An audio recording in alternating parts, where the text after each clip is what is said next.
It's Monday. It's morning?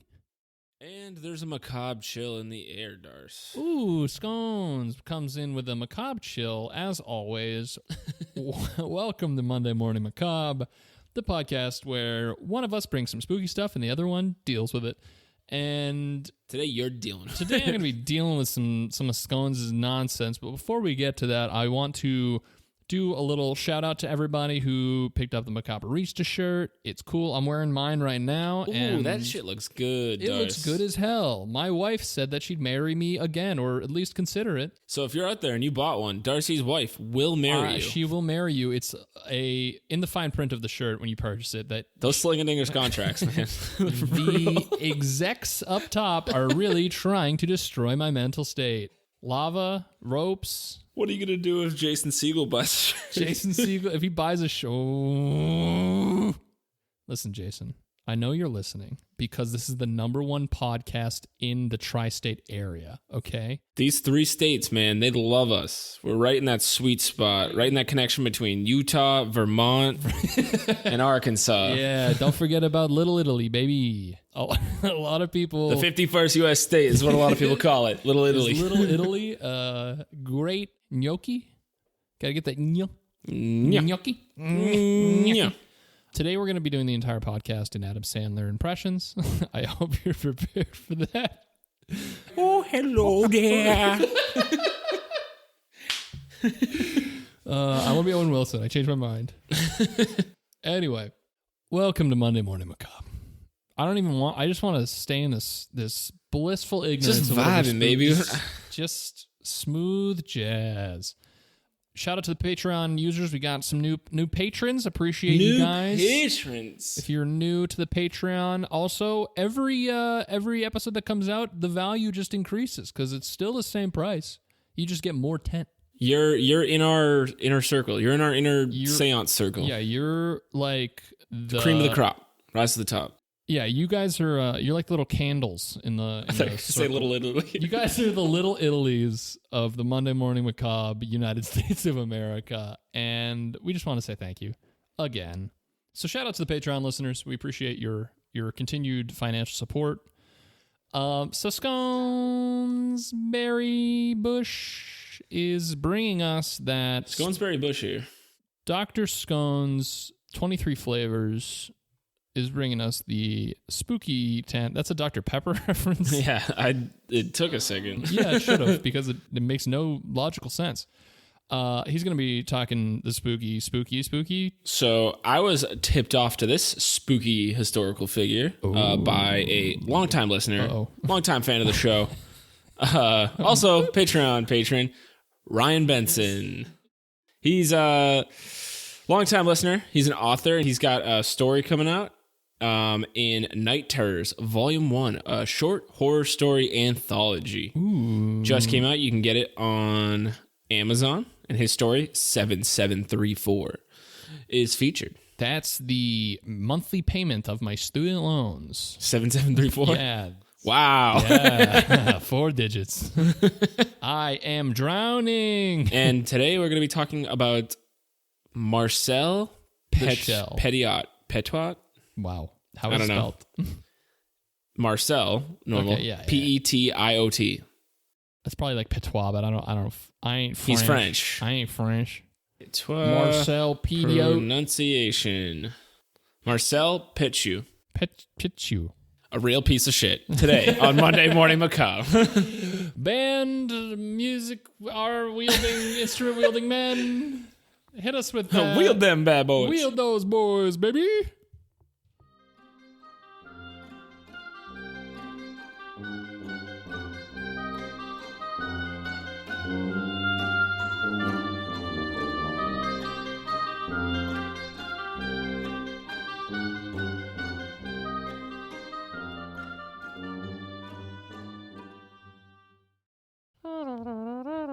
Yeah. What? Yeah. Dude, T-Pain's Twitch intro is fire. I don't know if you saw this, but it was on Reddit the other day. Anyway. T-Pain's awesome. Yeah, he is. I love T-Pain. Anyway, Marcel Petiot. So, read a lot about him, but I'm going to be reading mostly from a article on allthat'sinteresting.com. I love allthat'sinteresting.com. Abby Norman. Shout out, Abby. Abby Normal? Oh my God. I would be so spooky, dude. God, so creepy. Creepy crawlies. He's a French doctor who promised Jews safe passage from Nazis only to become a very despicable serial killer. Boy, this is sad. Despite his infamy in France, many elsewhere have actually never heard of him. I mean, I'd never heard of him. Had you? Marcel the Shell I've heard of, but not Marcel the Nazi serial killer. Yeah. Like, obviously, a lot of serial killers, he had a rough early life. Did he have the McDonald's triad? Grimace. He tried to get the Travis Scott burger. No, the Travis Scott burger, and then it backfired? And it was out. They were out of them. So. And that's when he's like, It all was downhill from there. Okay, can we hopefully my iced coffee's not rattling around the mic. Can we sidebar real quick about the Travis Scott burger? Because I've made I don't know anything about it. I just saw the memes and I'm too old. It's just it's like a quarter pounder, a medium fry and a medium. It's just a $6 meal. It's just like a standard meal. It's nothing special. Is it just some deal with Travis Scott they made? Yeah, but I assume it's like, this is what Travis Scott gets. And if you want to be #lit fam, okay, get one. And I'm like, I want to fucking die. We should just make a Monday morning macabre meal. Ooh, it'll be just a bunch of spider webs. It'll be 2 used Marlboro Reds and a cup full of cigarette butts. Instead of fries, it's just a bunch of dead snakes. Yeah, it'll be a bunch of cockroaches in between 2 slabs of spider web. What do you Born think? in France in 1897, multiple schools in France expelled him due to his bad behavior. Yeah, I bet. Though he would end up finishing school by age 18. The year 1915. All right, so as you might know, early he then enlisted in the military, and shit hits the fan in Europe. Right. Yeah. In 1915. So, but the extent of his service is debatable, as he spent long periods away on rest. What the fuck does that mean? Apparently, he had kleptomania. Ooh, he would steal a lot of shit. Particularly military blankets. Wait, he stole military blankets specifically? Like, he would just take military blankets, like what all the soldiers are given, like blankets, Wait, that's not during even war. Like valuable. It's just like, that's kleptomania, baby. You just steal shit for stealing shit. Hey, shout out to Ty. He would end up getting jailed for a short period in Orleans. Military officers finally discharge. How do we pronounce it? Petiot with disability benefits at the recommendation of a psychiatrist who believed Petiot had a mental breakdown. Indeed, the troubled officer had literally shot himself in the foot. Whoa. And required a hospital stay. So they gave him disability leave because he's obviously a crazy person. Wait, so he shot himself in the foot and they gave him disability leave? Yeah, he's like that kid in Holes who had the rattlesnake bite him. Yeah, so this sounds like a purposeful shoot yourself in the foot type deal. This sounds like the shin splints of 1915. Pretty much. Okay. After his bout in the military came to a close, psychiatrists recommend Petiot be committed to an asylum. He was in American Horror Story Season 2? Right, and wouldn't it make sense that the crazy person should go to an asylum? It would make sense. He did not. Instead, he went to medical school. And in medical stool? Instead, he took a medical stool sample, stole it. Instead, he went to medical school and interned at an asylum. That is not the same as going to an asylum. From the other side of things. Hey, you should go to prison. It's like, okay, but what about this? I'll intern as a guard. I run the place. I'll intern as the warden, and we'll all be square. Petiot graduated in only 8 months, and with his medical degree in hand, he went to work in Villanueva-sur-Yonne. You're looking at me. I don't know France. I don't know either. In 1921. There, Petiot almost immediately became addicted to 2 things that would define the rest of his life. Pokemon cards and anime girls. Gotta catch them all, baby. Narcotics and murder. Very similar, if you ask me. You go down the same path. It's a different road to the same destination. They're all gateway drugs. So we actually don't know who Marcel Petiot's first victim is. It's never been proven, but many suspect that his first victim was Louise Delaveau. This sick beat I made? His lover, and that shit kills. He fucking killed that beat. Louise Delaveau was his lover and the daughter of one of his patients. Oof. Which seems inappropriate to me. Yeah. In Villanueva-Surion. I love this Surion. It's like Villanueva Surion. dash S-U-R dash Y-O-N-N. Surioni. She disappeared in 1926, shortly after the two began having an affair. No one had ever heard from her again. Wait, shortly after they had the affair, she disappeared? Or shortly after she disappeared, they began having the affair? So him and her have an affair. And then she disappears. Or, because what you said, it sounds like she disappeared and then they started hooking up. So, yeah, they had the affair. They began the affair. Then shortly after, gone. Then she's like, who did it? And it's the 20s, so, like, I guess, whatever. Yeah, like, we've talked about this before. If you went missing before, like, 1988, you're just gone. You're 100% gone. You're never found. If there's no way to tell DNA, you're fucking gone. Yeah, you're just... Though, when authorities began conducting an investigation into her disappearance, here we are, neighbors reported that they had seen Petiot putting a large trunk into his automobile. Perhaps some said, with the body inside. Body. So he's got this big trunk, which is like a giant suitcase. Yeah. Kind of. Yeah. He into the car. He's like, what's up? See you later. He's like, what's up? So people are like, hey isn't that the body in there? So police went to investigate it, and they found nothing to link him to the crime. Interesting. He pulled the old switcheroo. He did. He was the dead body the whole time. They open it. He's in there dead. They look back up. He's gone. It's just a rabbit holding a hat. Whoa. Yeah, everyone clapped. All the cops just clap. Shortly after Delaveau's disappearance, Petiot decided to run for mayor of Villanueva-Surion. Classic. A seat he won since he hired someone to cause a commotion during the debate and fluster his opponents. Like, bro, I need you to streak. Everyone's going to freak the fuck out. So this dude went from people being like, you belong in an asylum, to, I'm a doctor now and the mayor. Like, hey, you're an insane person. You're like, just insane enough to work. Insane like a fox. The corruption would continue in office, and the first thing Petiot did upon becoming mayor was embezzle the town's money. Hell yeah. That's why, you could hire a kleptomaniac. Yeah, no, that's what mayors do. Elect. Embezzlement's like just half of the job. I wish I could embezzle. I need to embezzle more. Holy shit, yeah. Hey, Scones, I'll let you take care of the financials. Slinging dingers. Slinging dingers financial advisor. Just give me that.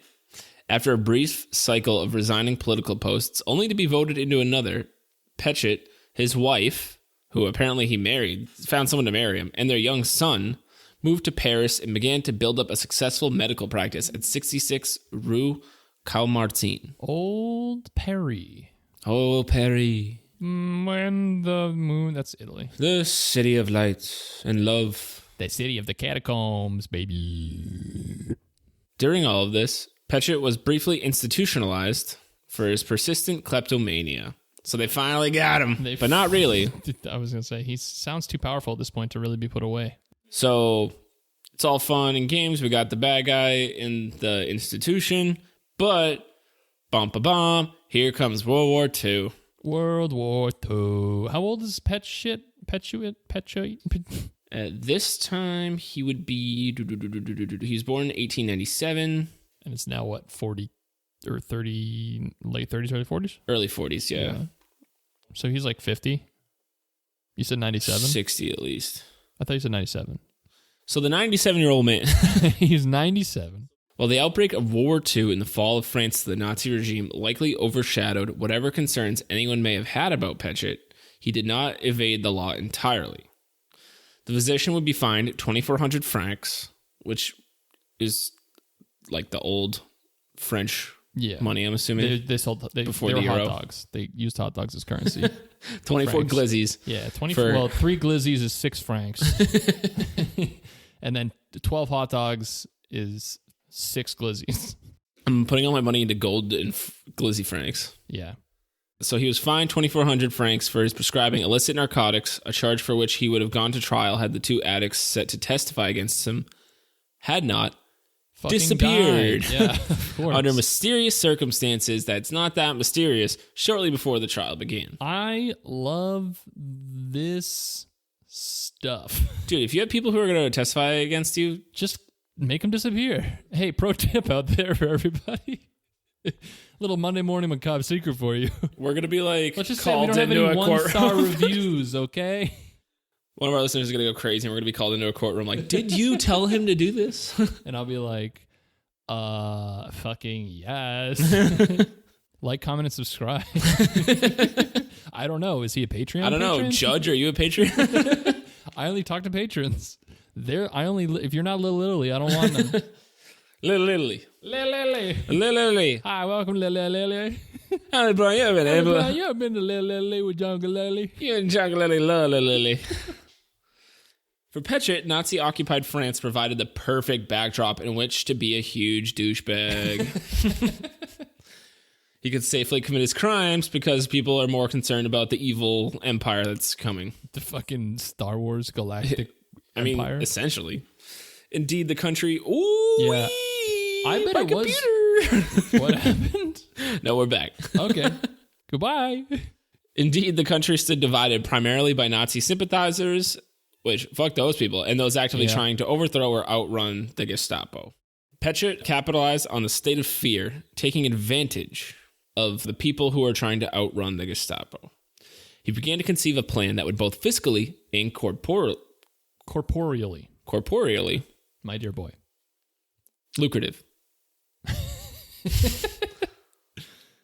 This started by professing himself a member of the French resistance, perhaps to garner public trust and admiration, and thus better conceal his illicit acts, which increasingly involved the sale of illegal drugs. So he's a big drug boy. So he's like, hey, I'm going to start out as a drug dealer.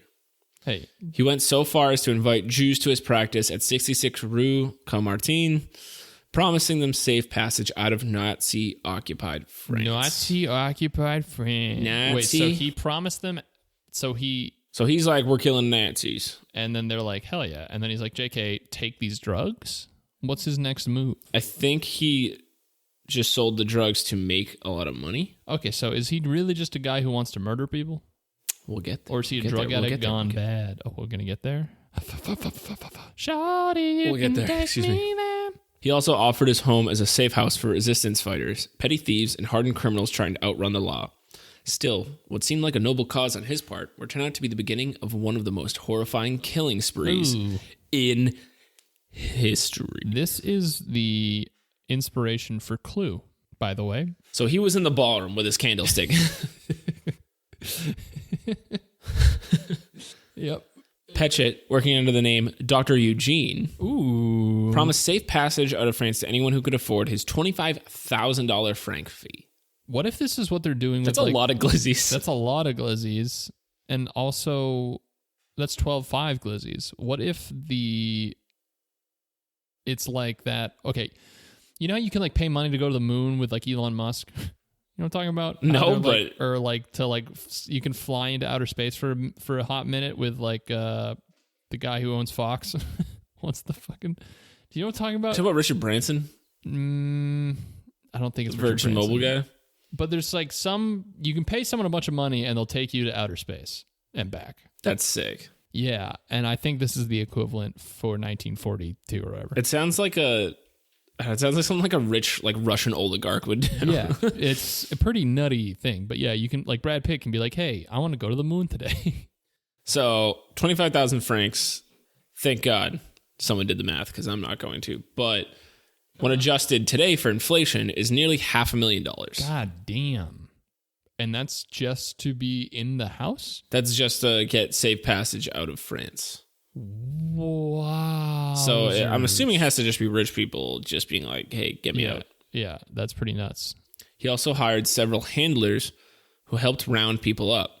They would, of course, later be tried as accomplices. Accomplices to what? Friendship? To a good time. It's a good time, Marcel's. No one ever heard from those who took Petiot up on his offer, mainly because he killed all of them. Yeah, sounds right. He would tell his clients that before they could leave the country, they needed inoculations, which he gave them. No. That's those narcotics, though. That's fucked. He, in fact, injected them. Oh, no, it's not even narcotics. He injected them with cyanide. I was going to say, it's probably just straight poison. Petiot then took all his victims' valuables and dumped their corpses into the Seine? Into the... Yeah. Seine? The same. Seine? We don't know rivers that well. Listen, this isn't a river podcast. This is a macabre podcast. If you want rivers, go over to our new podcast, Rivers, Rivers. Slingin' Dinger's original podcast. And boy, was I disappointed when I started watching Riverdale. Nothing to do with rivers. Not a river in sight. That's the first episode of Rivers. That's a little clip for you guys. How disappointing Riverdale is. Our guest is Rivers Cuomo. Anyway. I was going to say, isn't he dead? But I'm thinking of River Phoenix. Yeah, River Phoenix is straight dead. Rivers Cuomo is straight living in Japan. But let's not give too much away, because you'll have to check out Rivers. Hey. 3 rivers, each with its own exclamation point. Yep. Only the Gestapo would force Petiot to change this practice. Straight to Gestapo. As the Gestapo's presence in the streets of France grew, it became too risky to take the bodies out of the house and dispose of them. So it's like, who's more evil? Evil guy or the evil police policing the evil guy? So after his first few kills, Petiot started putting the bodies in vats of quicklime to disintegrate them. Okay. So he's like the OG Walter White. Pretty much. He's like, I can't dump the bodies in the river, so I got to start getting the vats involved. Getting vats. How do you get vats in your house without anyone suspecting anything? That's a great question. I think if you have like a lab coat on, nobody questions, maybe? I don't know. Hello, he just has fake glasses. Hello. Vats, good please. day. I'm a scientist. This is from my research. And they're like, oh, okay. Oh, wow. Oh, wow. Smart professor guy. In an event only someone like Petiot could make happen, the Gestapo effectively acted as the good guy. And upon catching wind of Dr. Eugene's activities, arrested his accomplices. Under torture, they revealed his real name, Marcel Petiot. Oh, so they tortured him. No, they tortured the guys who rounded people up. Yeah. By the time the Gestapo went to find him, Petiot had fled to another part of Paris. This guy is a real dick. Can we just change our show name to, hey, Real Dick? A slingin' dinger. Rivers, followed by Real Dick. Tonight on Slingin' Dinger's Prime Time Audio Network. Now working out of 21 Rue Le Sueur, sans his lackeys, the task of disposing the bodies had become overwhelming. Ooh. He's like, I don't got all my lackeys. Like, fuck. And I got too many bodies. I got all these bodies and no lackeys. For reasons that remain unclear, Petiot left town for a few days in March of 1944, and no one knows what he did. He just had to get away. Are we going to find out what he did? He's just like, I'm leaving town. He's like, good day. I said good day. Put on his cap and just sauntered off into oblivion. While he was away, his neighbors began to notice a terrible odor. Yeah. And a smoke radiating from his chimney that was unusually noxious. Oh, so that might be why he left. Because he's like, I ain't going to be here when this shit's all fucking burning. When the police arrived to investigate, thinking perhaps there was some kind of fire, they found a note on the door saying Dr. Petiot was out of town but would return in a few days. Please don't open in case of fire. Do not open. Big time medical important stuff going on. They proceeded to contact him and let him know about his home's abnormal condition. Yeah. Petiot told them not to enter the house until he had arrived. That's hilarious. Dude, this guy must be sweating. Remember how paranoid you'd be driving back home? Just like, oh no! My bodies! I was only out of town for a few days. For an undisclosed reason. For a reason I will not tell you. Police waited for nearly an hour before they entered 21 Rue Le Sueur along with firemen.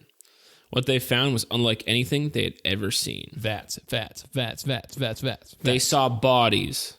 Not even whole bodies, just parts of bodies that are strewn about the house. Yikes. Some are in canvas sacks, others are in suitcases. This is literally just a nightmare.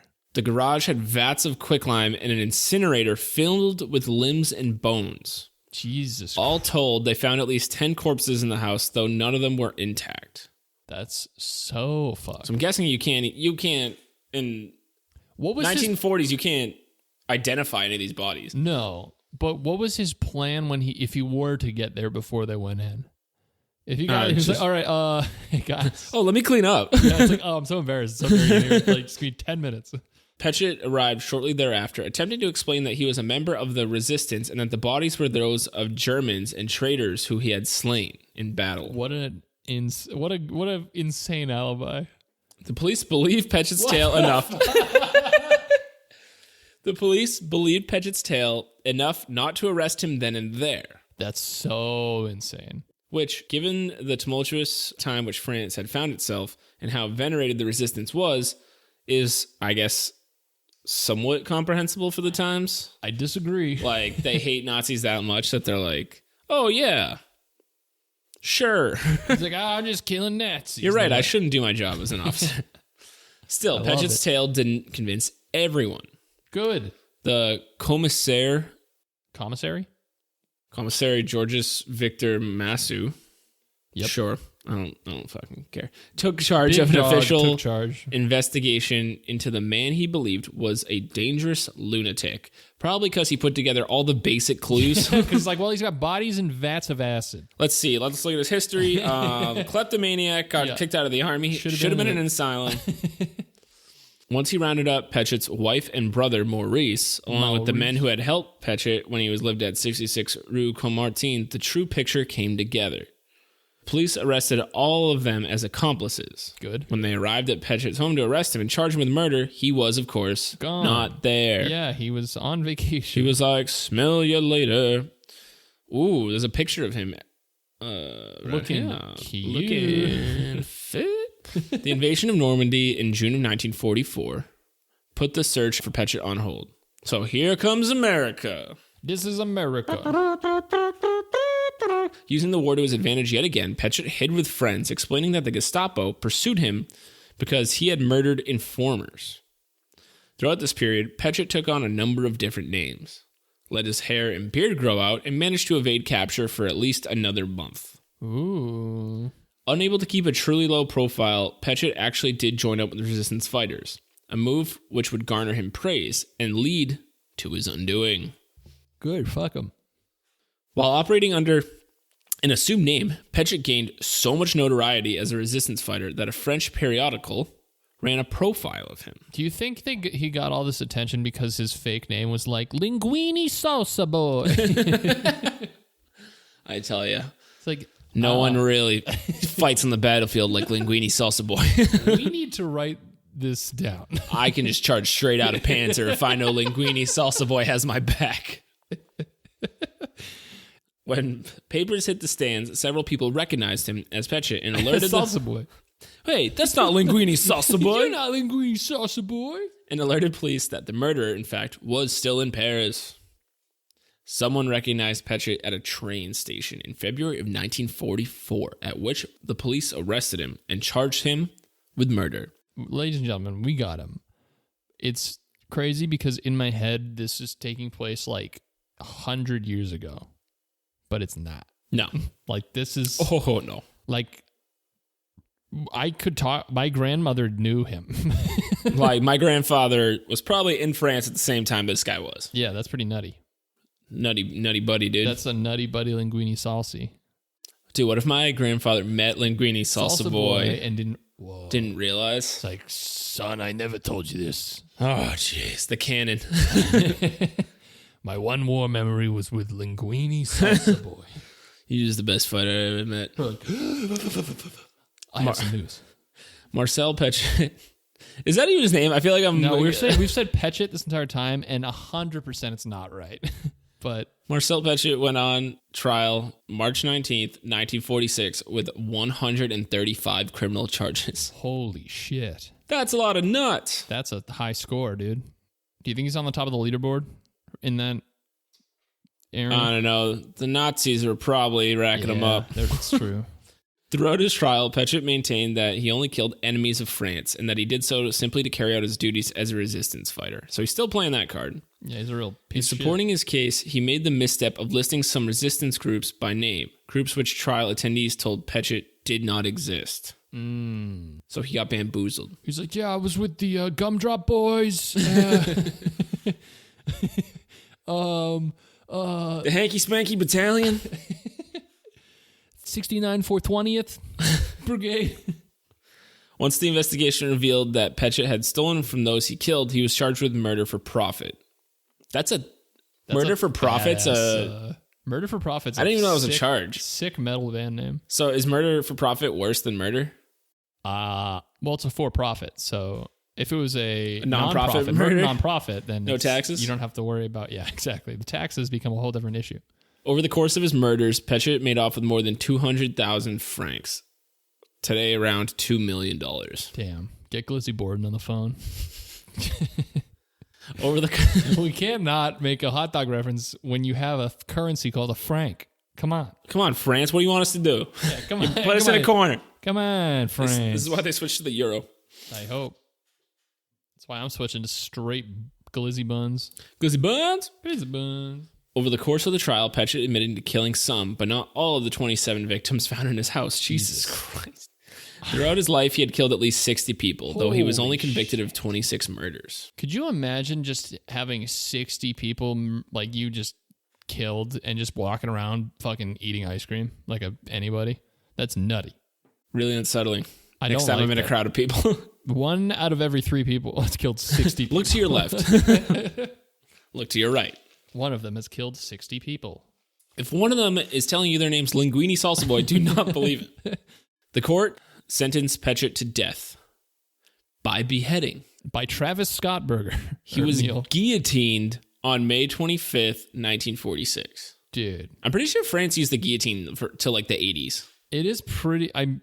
It's remember like some obscene, it's like crazy long time to be to like have a public beheading by guillotine. It's like it's not medieval. Like you could have fucking sent a fax. It's just a really efficient killing machine, I guess. Hey, brother. If it ain't broke, that's what the French say. Although Marcel Petiot was a prolific killer, weird. Yeah, that's a weird prolific. Like, I don't like that. Yeah. That's like That's what like they call like athletes. Yeah, he was a prolific. He's 19, already drafted, a prolific killer.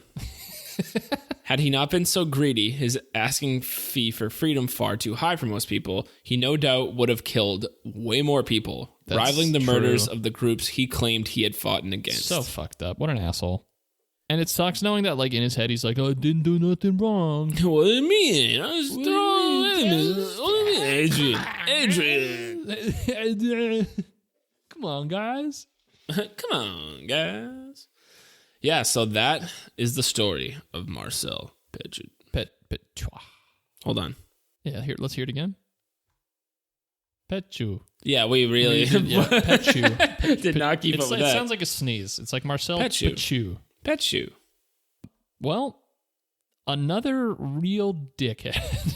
Yep. And another great suggestion by Ryan Benson. Longtime listener. Check out, again, the Short Horror Stories Anthology, Night Terrors Volume 1. Out now on Amazon. I can't imagine being the police.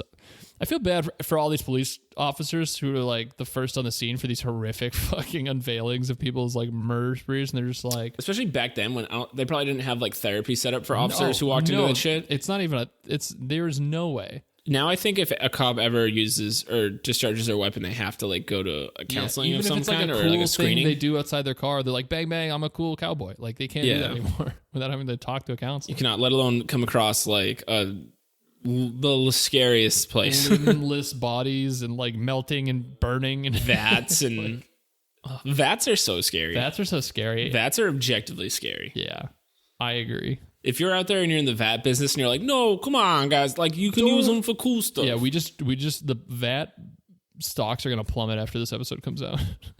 We're taking down Big Vat. Big Vat. I'm tired of Big Vat running this country. Yeah, it's honestly despicable. Hey, that guy's a real asshole. Marcel Andre Henry Felix Petiot. It's crazy to think if he didn't charge like $500,000, how many people he could have killed. Yeah, if he was just like reasonable at his rates, he would be straight. Also, I wonder how much narcotics he needed to be able to accommodate the amount of people he murdered. Yeah, I'm pretty sure he was also just like constantly using the narcotics to like getting. His life is way different than mine, and I'm okay with that. Yeah, it says, he's also stole not just army blankets, but morphine from the army. So he's probably doing a little morphine. That makes more sense than just the army blankets. I think it was primarily army blankets, though. And during war, dude, that shit They don't like it. They don't hate. They don't like it. Well, folks, I hope your Monday is full of joy and pumpkin flavored stuff, because we're getting to that time of the year, baby. Guys, it's almost October, and we're trying to do it big in October. Yep. October should be like our hot boy month. Hot boy. We should be hot boys. Hot boy autumn. Hot boy autumn. Get that started. Get the new hot boy autumn design on the store. Make sure to follow us on our socials.